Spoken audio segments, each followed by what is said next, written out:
Бөгенбай батыр жыры. Жырау Тастыбай Жақпарұлы нұсқасы. Өтіпті біздің қазақ жақсы жайдан. Естіген тамаш етіп қалар қайран. Қазақтың құба қалмақ заманында сөйлейін Қанжығалы Бөгенбайдан. Өтіпті Қанжығалы қарт Бөгенбай, мекені көшіп қонған шет қурайдай.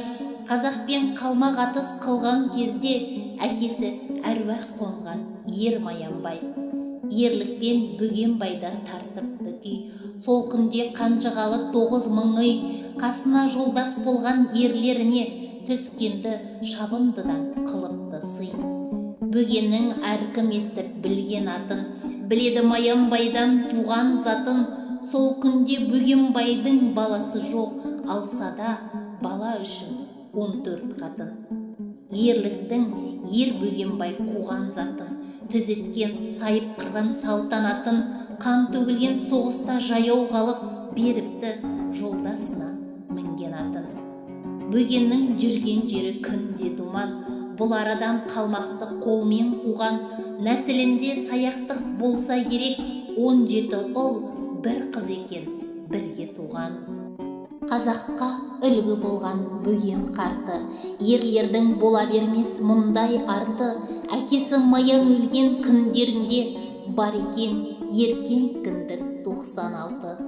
Жасында 76 дүние салған, әркімді жазым етер мына жалған.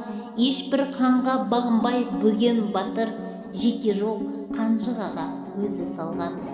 Маянның атасының аты егіз, дәулеті мал байлығы ұшан теңіз.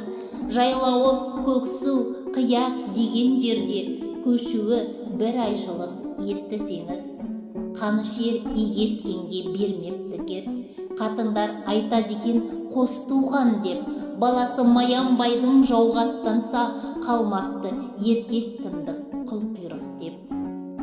Елінде билеп жүрген екі төре, Майекен өсіріпті ерік бере.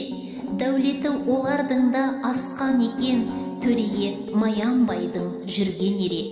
Маянбай дүниеден қайтқаннан сон, Бөгеннен жепті таяқ өле-өле. Төрелік дәрежесін қылдырмапты, асқандық емей сірә ол немене. Төрелер өткен күнің сағынып тұр, сорына Маян ұлы қағынып тұр.